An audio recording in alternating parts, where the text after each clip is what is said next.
बात वही है कि मुकेश सहनी को जब भाजपा छोड़ेगी तो मुकेश सहनी की शर्तों पर ही पकड़ेगी कि दोनों गठबंधन लगभग एक बराबर पे आके टिक रहे हैं। ये बहुत बड़ी बात। और उसमें जो 15% कम पड़ रहा है वो सहनी का है। और जिधर जुड़ जाएगा उधर फिर 15 बारी हो जाएगा। समाज बहुत बड़ा है जो उनके पीछे खड़ा है और भाजपा को समाज का वोट चाहिए इस इंडिया से लड़ने के लिए। मुकेश सहनी ने अपना स्टॉक बढ़ाने में हरी सहनी की लॉटरी लगाई कि हरी सहनी जैसे नेता को, जो कि पीछे कहीं थे एकाएक, उनको सामने लाकर विधान परिषद का नेता प्रतिपक्ष बना देना। जबकि 2023 के मार्च में ही मैंने ये बात कह दी थी कि हरी सहनी ही होंगे और कोई विकल्प नहीं है। और अगर आपको वो चाहिए तो बदले में मुकेश सहनी जो मांगे तो देना ही पड़ेगा, एकदम देना होगा, नहीं तो मुकेश सहनी के लिए ऑप्शन खुला हुआ है। उनकी मोनोपोली से परहेज हो गया। मुकेश सहनी भाजपा से नेगोशिएट नहीं कर रहे हैं, मोनोपोली कर रहे हैं। कुर्मी से शुरू कीजिए, आप उसके पीछे जाइए और पीछे अगर आप चुनाव में जाइएगा तो लगभग बिहार के सभी उपचुनाव में मुकेश सहनी ने अपने बड़े वोट बैंक का एक एग्जाम्पल दिया है।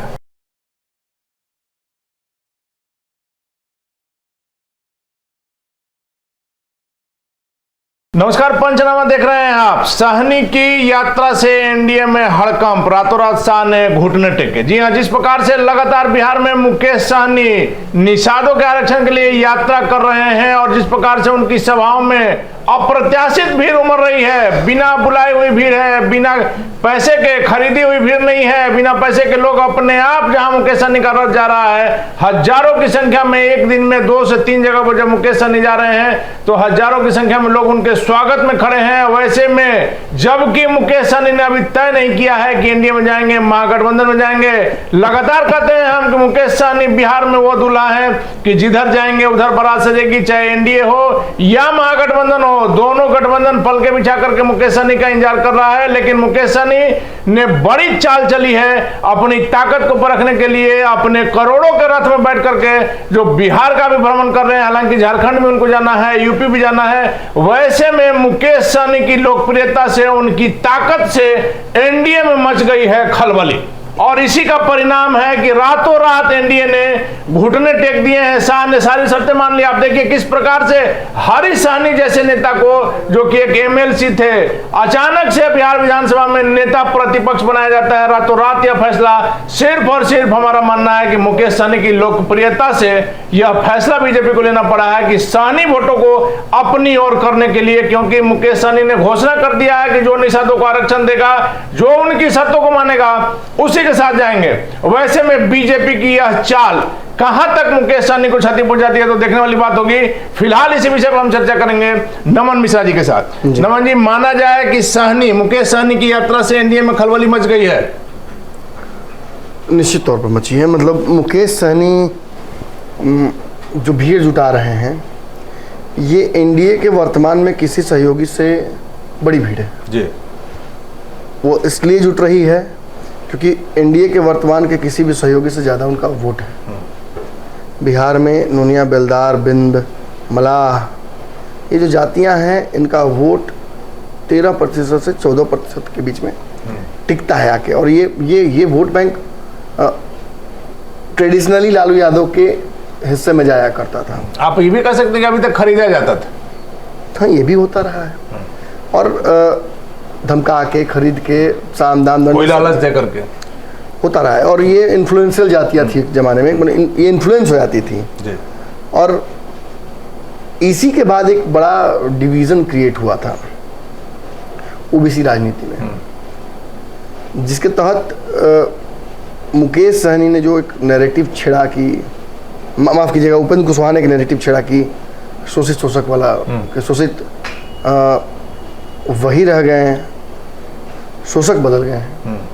अब हकमारी उसी हकमारी हो रही है, खाली उसको उसी स्लैब में हो रही है। हकमारी करने वाले बदल गए, चेहरे बदल। और फिर एक यादव वर्सेस ऑल वाला नैरेटिव दिया गया। तो इस नैरेटिव के तहत भाजपा थोड़ी मजबूत तो हुई जी। जो आरएसएस वाला सर्वे था, जो सीएनएन का सर्वे था और भी सर्वे थे, उन सर्वेज में भाजपा बहुत पिछड़ रही थी। और एकाएक फिर एनवीबीटी वाला जो सर्वे हुआ, या एक और सिजेरियन का सर्वे हुआ जो ये सर्वेस थोड़े से भाजपा के लिए अच्छे हुए हैं। बुट्टी का काम किया, संजीवनी का काम किया। और खासतौर पे एनडीए के उस बैठक के बाद भाजपा बिहार में भी काफी नई ऊर्जा के साथ दिख रही है, और जो सर्वेस भी आ रहे हैं उसमें भी परिस्थितियां बहुत अच्छी महागठबंधन की नहीं दिख रही है। भाजपा की धीरे धीरे सुधर रही है। और चूंकि मैं अच्छी इसलिए नहीं बोला क्योंकि जहां 38 पे था जीत जाएगा महागठबंधन, वहां से घसकते अब 20-22 तक आ गया मामला, और ये और घटेगा। देखिए अभी फिलहाल सच्चाई यही है कि एनवीबीटी वाले सर्वे के बाद से ये तय हो गया कि दोनों गठबंधन लगभग एक बराबर पे आके टिक रहे हैं। ये बहुत बड़ी बात। और उसमें जो 15% कम पड़ रहा है वो सहनी का है, और जिधर जुड़ जाएगा उधर फिर 15 भारी हो जाएगा। तो जिधर सहनी उधर बहुत महत्वपूर्ण हो जाता है पलड़ा उधर का, और भारी भी हो जाता है। तो ऐसे में मुकेश सहनी को तो भाजपा छोड़ना नहीं चाहेगी। अब बात वही है कि मुकेश सहनी को जब भाजपा छोड़ेगी तो मुकेश सहनी की शर्तों पर ही पकड़ेगी, क्योंकि मुकेश सहनी ने तो खुलेआम ऐलान कर दिया है। ये बात मुकेश से अच्छे जानते हैं कि उनके समाज का वोट बैंक इधर उधर घसकेगा नहीं इस बार। खास तौर पे इस बार तो और एक इम्पोर्टेंट बात है, तो गंगा जल लेके जो शपथ दिला रहे हैं मुकेश सहनी, चूंकि उनको भी विश्वास नहीं है अपने वोटरों पर। कहीं ना कहीं ये लोग बिक जाते हैं, कहीं ना कहीं ठगे जाते हैं। आप ये भी कह सकते हैं कि ठगे भी जाते हैं। इसलिए मुकेश सहनी ने जिस चीज का वो लोग पूजा करते हैं जी, उसी का शपथ दिला रहे हैं कि इस बार बिकना नहीं है। बिल्कुल। देखिए ये इसलिए भी इस नैरेटिव को गढ़ा गया है कि मुकेश सहनी का वोट बैंक जब एक मुश्त गया है कहीं तो बड़ा निर्णायक रहा है। कुर्नी से शुरू कीजिए, आप उसके पीछे जाइए, और पीछे अगर आप चुनाव में जाइएगा तो लगभग बिहार के सभी उपचुनाव में मुकेश सहनी ने अपने बड़े वोट बैंक का एक एग्जाम्पल दिया है, और वो बहुत भारी भी पड़ा है। अब देखिए क्या दिक्कत है कि मुकेश सहनी को तो भाजपा सीधे तौर पर नेगोशिएशन नहीं कर पा रही है उनके साथ। डिमांड्स ही ऐसी हैं, चिराग से ज़्यादा सीटें चाहिए, आरक्षण चाहिए अपने समाज के लिए पूरे देश में। भाजपा केंद्र में हो चाहे तो कर सकती है, लेकिन भाजपा के लिए करना मुश्किल हो जाएगा, और लोगों की भी मांग उठेगी। निर्णायक होता है, छुएंगे तो और भयानक हो जाएगा स्थिति। तो जो भाजपा चिराग पासवान से इतना मुश्किल नेगोशिएशन कंप्लीट कर लेती है, उपेंद्र कुशवाहा को जदयू से उठा कर ले आकर नई पार्टी बनवा कर अपना में जोड़ लेती है, 7 को 6 कर देती है मांझी को लेकर, जो मांझी कसम तक फेल हो जाता है, तुड़वा दिया मांझी का, मरते दम तक नीतीश के साथ रहेंगे कहा था, वो कर देती है। वो भाजपा मुकेश सहनी को साध क्यों नहीं पाती? मुकेश सहनी से परहेज नहीं, लेकिन उनकी शर्तों से परहेज है, उनकी मोनोपोली से परहेज है भैया। मुकेश सहनी भाजपा से नेगोशिएट नहीं कर रहे हैं, मोनोपोली कर रहे हैं। एक देखिए एक दुकानदार होता है कि उसको बेचने का मन होता है, उसको पता होता है कि मेरा प्रोडक्ट मतलब शाम तक नहीं बिका तो खराब हो जाएगा। एक को रहता है कि आपको लेना ही है, एक तो मेरे दुकान के अलावा कहीं है ये नहीं है, जैसे कोरोना में ऑक्सीजन के सिलेंडर जी जो रेट बोल दिए वही आपको देना है, नहीं तो जाइए। अरे होता है सब्जी जैसा कि रात में नहीं बेचा तो बेचना को लास्ट में खराब हो जाएगा, तो लो भैया 10-16 चीज 2 रुपया में ले लो। और मुकेश सहनी वाला ऑक्सीजन सिलेंडर जैसा है, और भाजपा के लिए तो उसमें ऑक्सीजन बहुत जरूरी है। भाजपा जैसे राजनीतिक कोरोना से पीड़ित हो गई है बिहार में नीतीश कुमार छोड़ने की वजह से, उसके लिए उससे बहुत दवाइयाँ लगेंगी। Chirag 1 dose, Upendra Kushwaha 1 dose, Manjhi 1 dose, पारसों का 1 डोज चाहिए। लेकिन सबसे जरूरी अगर निर्णायक मोड़ पर जहाँ नेक टू नेक लड़ाई हो गई है, मुकेश सहनी का वोट बहुत महत्वपूर्ण है। ऐसे में भाजपा मुकेश सहनी को छोड़ेगी तो नहीं, लेकिन जैसा कि मैंने 2023 के मार्च में कहा था, जिसको ढेर लोगों को विश्वास अगर नहीं हुआ तो हम स्क्रीनशॉट दिखाएंगे, लेकिन अगर ऐसा ही विश्वास होता तो कागज देखो लगे जोत का था। आप विश्वास कीजिए कि चालक अच्छा है, लाइसेंस चेक करने का जरूरत क्या है। अगर लाइसेंस चेक करना ही पड़ गया तो आपके मेरे बीच के विश्वास का जो धारा है, पतला धारा, तो टूट जाएगा।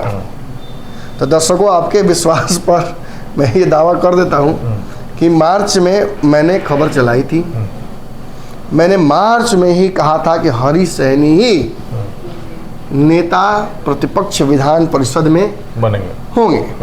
नवल किशोर का भी नाम था, और भी 1-2 और समाज के लोग थे, जसवाल जी भी थे, उनका भी नाम था। लेकिन हरी सहनी मैंने क्यों कहा था? देखिए, उपेंद्र कुशवाहा को लाकर डायरेक्ट सम्राट चौधरी को लाकर डायरेक्ट उपेंद्र कुशवाहा को ठंडा किया गया, कुशवाहा वोटों को लेकर उनका रिप्लेसमेंट तैयार कर लिया गया। भाजपा का अपना होम ग्रोन कुशवाहा कि भाई अब दूसरा के खेत से कितना बार मूरी काटे, अपना मूरी उगा लेते हैं। और ये उपेंद्र कुशवाहा को भी शांत रखेगा, शांत रखा भी, ये सफल रहा। जब एनडीए वाली बैठक में जाना था तो उन्होंने कहा कि बिना शर्त के हम भी जा रहे हैं। ये बड़ी बात है, ये जीत है भाजपा की। उपेंद्र कुशवाहा इतने नोटोरियस है इस मामले में कि वो भी जल्दी मानते नहीं हैं। फिर चिराग पासवान को सेंतने के लिए भाजपा ने और भी रणनीतियां लाई। मुकेश इससे इनके सम्राट चौधरी के कारण भी चिराग का थोड़ा सा ये लॉ कम हुआ, मुख्यमंत्री बनने की दावेदारी तो कम से कम 25 में खत्म हो गई। उनके पास तो पारसे है चिराग का रिप्लेसमेंट, आवश्यकता तो चिराग की है, लेकिन दिखा रहे कि हमारे पास पारस भी है। यही काम उन्हें मुकेश सहनी के साथ भी करना था, लेकिन मुकेश सहनी वाली रणनीति जो थी वो असल में बिहार में फेल इसलिए हो जाती थी क्योंकि दूर दूर तक बिहार में भाजपा को सेकेंड टियर में कोई दिखता नहीं था। मुकेश सहनी की मोनोपोली को काटने के लिए कोई दिखता नहीं था। एक सांसद थे अजय निषाद, मुजफ्फरपुर के सांसद, लेकिन वो सांसद हैं, कितना इंटरफेयर कर सकते हैं मुकेश सहनी की राजनीति को बिहार में। तो ऐसे में कहीं ना कहीं रास्ता निकाला गया, और ये रास्ता ऐसे भी हो सकता है कि चूंकि वक्त से पहले हमने खबर चला दी थी ये कि हरीश सहनी हो सकते हैं एक ऑप्शन, तो भाजपा को लगा कि तो होमवर्क करके हमको दे दिया गया है, इसको तो खाली बस मास्टर को दिखा देना है, बस ओके हो जाना है।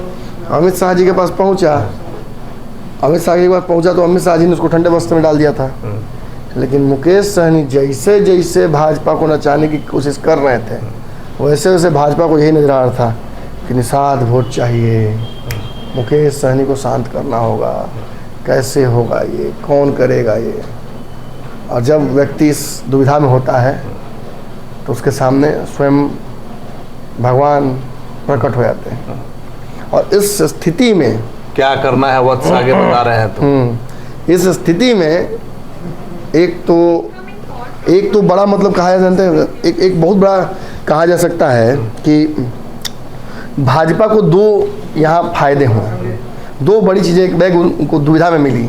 एक मेरा पंचनामा जो मार्च में मैंने किया था, दूसरा हरीश सहनी का भाजपा के साथ आ जाना। ये प्लान बहुत पहले ही बन चुका था, भाजपा के साथ तो थे ही, लेकिन रणनीति ये बनाना कि हरीश सहनी जैसे नेता को जो कि पीछे कहीं थे एकाएक, उनको सामने लाकर विधान परिषद का नेता प्रतिपक्ष बना देना। जबकि 2023 के मार्च में ही मैंने ये बात कह दी थी कि हरीश सहनी ही होंगे और कोई विकल्प नहीं है। उस समय लोगों को लगा हुआ कि वैसे ही बात किया जा रहा, हरीश सहनी तो इतना बड़ा पद पर जा ही नहीं सकते। सच्चाई तो यही कि पंचनामा 6 महीने तक फेक न्यूज रहता है, और उसके बाद जब खबर सत्य होती है तब लगता है कि क्या सच्चाई। और सच्चाई है कि मुकेश सहनी का कद जैसे जैसे बढ़ रहा था और जैसे जैसे भीड़ जुटा रहे हैं वो, और जैसे जैसे वो भाजपा को परेशान कर रहे हैं, वैसे वैसे भाजपा हरीश सहनी को याद करती जा रही थी। और अंततः हरीश सहनी के ही पाले में ये चीज़ें क्यों गई, दो उसका बड़ा कारण है।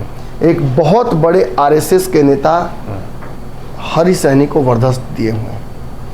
दूसरा जो बहुत बड़ा फायदा हरीश सहनी को मिला वो है मुकेश सहनी के इस नेगोशिएशन का। मुकेश सहनी जितना ही भाजपा को तरसा रहे हैं उतना ही भाजपा मुकेश सहनी को के रिप्लेसमेंट के तौर पर हरीश सहनी की तरफ भाग रही थी, और ये होना ही था। मतलब उनका काट चाह रही है, बिल्कुल काट नहीं चाह रही, रिप्लेसमेंट चाह रही है, लेकिन भाजपा मुकेश सहनी को छोड़ेगी नहीं, ये जान लीजिए। आपने देखा होगा अभी पिछले महीने अगर आप आ रहे हैं, श्री कृष्ण मेमोरियल हॉल में पहला मुकेश सहनी ने प्रोग्राम किया जी, पूरे हॉल को, पूरे पटना को निषादों से पाट दिया जी। उसके बाद लगातार उनकी यात्रा चल रही है, और यात्रा यूपी में भी थोड़ी देर के लिए गई, बलिया में, चूंकि बॉर्डर से सटा हुआ है। और आपने देखा होगा कि हर जिले में जिस प्रकार से मुकेश सहनी को अप्रत्याशित समर्थन मिल रहा है, आपने देखा फिर रोहतास, अभी शायद औरंगाबाद में है उनकी यात्रा जी। और हर जगह हमको लगता है बीजेपी को भी ऐसा नहीं था कि हर जिला में उनको इस प्रकार का समर्थन मिले। अरे यूपी में मिल रहा है भैया, यूपी में इतनी भीड़ जुटा ले रहे हैं, योगी जी के गढ़ में, बरेली जगहों पर इतना भीड़ जुटा लिया। ये क्या साबित करता है कि एक समाज बहुत बड़ा है जो उनके पीछे खड़ा है, और भाजपा को समाज का वोट चाहिए इस इंडिया से लड़ने के लिए। और अगर आपको वो चाहिए तो बदले में मुकेश सहनी जो मांगे तो देना ही पड़ेगा। एकदम देना होगा, नहीं तो मुकेश सहनी के लिए ऑप्शन खुला हुआ है। तो होता है ना आदमी, देखिए आप जाएंगे कहेंगे कि कितना क्या मोबाइल हो, 1.5 लाख के, कुछ कम कर मर दे ना, कल 1.5 लाख से कम नहीं होगा, छोड़ दीजिए मेरे पास है ये, जान दीजिए मत दीजिए। अच्छा सर 10,000 कम कर देते हैं, ना मेरे पास है सर, इसमें ई वाला सर जानते हैं, इसमें 3 कैमरा, इसमें 4 गो है, आई खुलता भी है, नया है, ना फोन ना करना है, हम इसी से कर लेंगे, तब और नीचे आएगा। तो क्या सर अच्छा ठीक है 10,000 और कम कर दीजिए। लास्ट में नहीं भाई मेरा हरी सहनी सही है। तब होता है कि भाई तब दुकानदार कहता तो मुकेश सहनी में क्या कमी है, ठीक है आपका हरी सहनी अच्छा है लेकिन मुकेश सहनी भी रख लीजिए, दोनों रख लीजिएगा तो अच्छा हो जाएगा, दोनों रख लीजिएगा तो सबसे बढ़िया होगा। हाँ तनी भाव होगा, 5 लाख के मोबाइल हाथ में रहेगा, अच्छा लगेगा। बात यही है, कहने का मतलब कि ये बहुत साधारण सी नेगोशिएशन टेक्निक्स है और मुकेश सहनी ने अपना स्टॉक बढ़ाने में हरी सहनी की लॉटरी लगाई।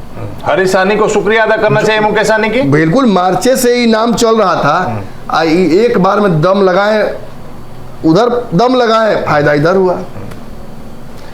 चलिए तो नमन जी, इन तमाम जानकारी के लिए आपका बहुत बहुत धन्यवाद। निश्चित तौर पर जिस प्रकार से बिहार में मुकेश सहनी की लोकप्रियता बढ़ रही है उसको लेकर के एनडीए में खलबली मची हुई है, क्योंकि मुकेश सहनी भी जानते हैं, उनको अपनी ताकत पता है कि अगर जो हम घूम रहे हैं, अगर निषादों का वोट एक साथ हो गया है तो बिहार में फिर से सत्ता की चाबी मुकेश सहनी अपने पास रख सकते हैं। वैसे में सबसे ज्यादा फायदा हो गया हरी सहनी को। हमारा तो मानना है कि हरी सहनी को जाकर के मुकेश सहनी का शुक्रिया अदा करना चाहिए कि आप ही के कारण हमको विधान परिषद में नेता प्रतिपक्ष बनाया गया है। हालांकि हम लगातार कहते आए हैं कि बीजेपी मुकेश सहनी को भी नहीं छोड़ेगी, क्योंकि उनको पता है कि निषादों का कितना वोट यहाँ है और इस बार का टारगेट है कि बिहार में 40 की 40 सीट एनडीए जीतने के लिए हर संभव प्रयास कर सकती है, क्योंकि मुख्यमंत्री नीतीश कुमार के जाने के बाद एनडीए निश्चित तौर पर कमजोर हुआ है। वैसे में अपनी मजबूती के लिए एनडीए आगे क्या करती है देखना काफी महत्वपूर्ण होगा। फिलहाल पंचनामा में हमें दीजिए इजाजत, नमस्कार।